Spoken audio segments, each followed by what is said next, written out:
大家好，我係圈媽，歡迎你收睇我嘅頻道。經常聽圈內嘅人講一句說話，買錯一套房，10年都白忙。唔知道大家是否能夠感同身受，理解呢個說話？但係呢段時間珠海樓市嘅表現，確實都係俾好多人慢慢理解呢個說話啦。2025年嘅珠海樓市表面上睇起嚟好似從寒冬中慢慢復甦，政策鬆綁，土地市場回暖，頭部房企都係擴張啲新聞屢見報導。但係事實呢，就係呢片回暖啲表現之下，一群喺高位接盤嘅業主就係生事泥潭。佢哋話是比2019年到2021年啲樓市瘋狂狗蟹，又或者喺開發商嘅包裝設計地王神話中迷失。好似而家面對腰斬啲房價、沉重嘅房貸同冰冷嘅物業催交單，只能自嘲為大冤種。呢場樓市嘅變局背後，即係市場分化嘅必然結果，又係投機泡沫破裂嘅殘酷縮影。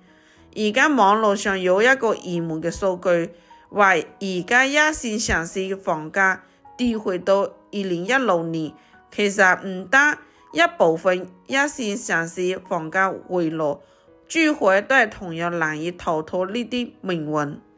但你細分嚟睇珠海核心區嘅房，大部分其實都未有回到2016年，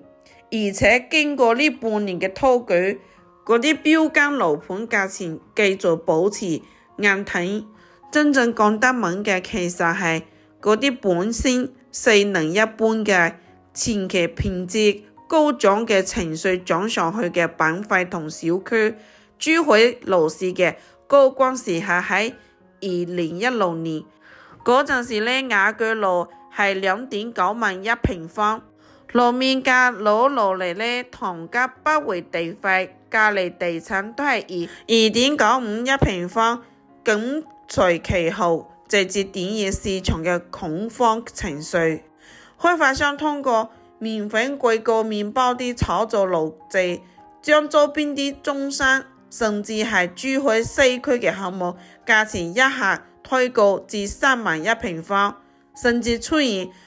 開盤即秒光嘅盛況。呢一段時間，珠海被視為大灣區價值嘅窪地，橫琴自貿區、深中通道等過年俾過度消費，購房者呢唔犯和跌啲圖之下，佢哋一直相信買到就賺到，甚至不惜加槓桿入場。2021年全國新房銷售套數達到峰值，珠海部分樓盤價錢同比漲幅超過30%。2022年成為轉折點，全國樓市調控加碼，房貸利率攀升，珠海新房銷售瞬間降咗30%，房價開始跌不收啲模式。曾經啲地王項目雅居樂苑國際花園，從最高嘅3萬一平方跌至2萬一方清盤，每平方虧1.9萬。嘉里海雲居項目因買借虧損，直接選擇封盤。更殘酷嘅係，珠海樓市分化加劇，主城區橫琴、香洲嘅豪宅配套優勢都係可以維持3萬一平方嘅高價，但係西區道門、金灣區、江水板塊價錢就腰斬啦，部分樓盤呢跌至8000蚊一平方。一個2021年買嘅金灣冇項目嘅業主話，首付都跌冇啦，房貸就1分都冇少，物業費仲要交，房子真係成咗燙手山芋。好多業主嘅購房決策建立喺房價永會上漲嘅盲目信仰上邊。比如2021年買入珠海西區冇樓盤嘅投資者，原本期待通過以租養贷嘅實現資產增值，但係事實呢，佢發現租金的回報率不足2%，房價跌幅就超過咗40%。更加諷刺嘅係，有一部分開發商為咗快啲賣出去，就推出零首付、返租等促銷手段，進一步放大咗風險。而家珠海房價下跌導致資產縮水嘅案例比比皆是，而且房貸同持有成本都係未減少。有一位業主喺社交平台控訴，49個月未入住，物業費就欠咗1.1萬，房價從300萬跌到150萬，連利息都付過唔到。類似啲案例喺珠海都唔少見㗎，有一部分業主甚至選擇斷供，寧願承受增值污點都唔願意繼續填呢個坑，你頂得順咩？特別係對於剛需啲家庭嚟講，仲有啲高房價時期買房註冊嘅人傾注咗全家積蓄。一位倒門嘅業主表示，當初為咗細路仔返學咬牙上車，而家後區政策調整，房子未升值，員工就壓得唞唔過氣。呢啲心理落差產生咗強烈嘅社會焦慮，甚至引發家庭矛盾。即係點話呢？2024年下半年開始，珠海雖然取消咗限購減首付，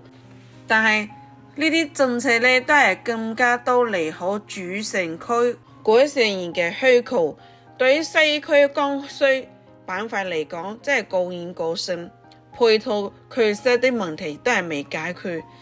比如金灣航空新城就係因為規劃概念開展嘅投資，但係產業導入緩慢，人口流入不足，導致空置率好高。而旁邊的富新新城就係更加有啲離譜。有一個朋友喺房產中介上班嘅，佢話珠海好多高位置盤，即係唔係剛需，都係炒房致富嘅故事吸引嘅。比如話好多香港、澳門，但係佢哋忽視一個基本嘅事實，珠海樓市早已告別咗普漲嘅時代，只有環境康足，核心區具備抗跌嘅能力。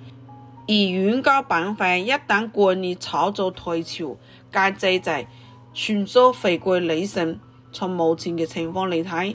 房產投資需要回歸地段加本質啲本質。主城區優質後區房環境嘅稀缺豪宅依然係保持可以保值嘅首選，但係遠郊樓盤除非自己住，否則就冇買啦。此外真係買房嘅人或者你炒房買嘅、炒樓嘅，都係開始關注開發商嘅資金鏈狀況，避免踩雷買到爛尾樓。即係視頻最後從淨資產的角度嚟講，房子從來不是鋼筋水泥，而係財富嘅容器。一半壓住城市同板塊嘅發展，一半係對沖貨幣嘅貶值。除此以外我哋仲要考量小區嘅具體位置、品質、周邊的配套，仲要對比周邊嘅二手房嘅成交價。未有做好調研就入場，最後大概率都會食人之低嘅虧。好啦，今日個視頻就到喺度。如果覺得我個視頻對你有幫助嘅，歡迎你嘅點讚關注，亦都好感謝你啲耐心睇。我哋下一個視頻見啦。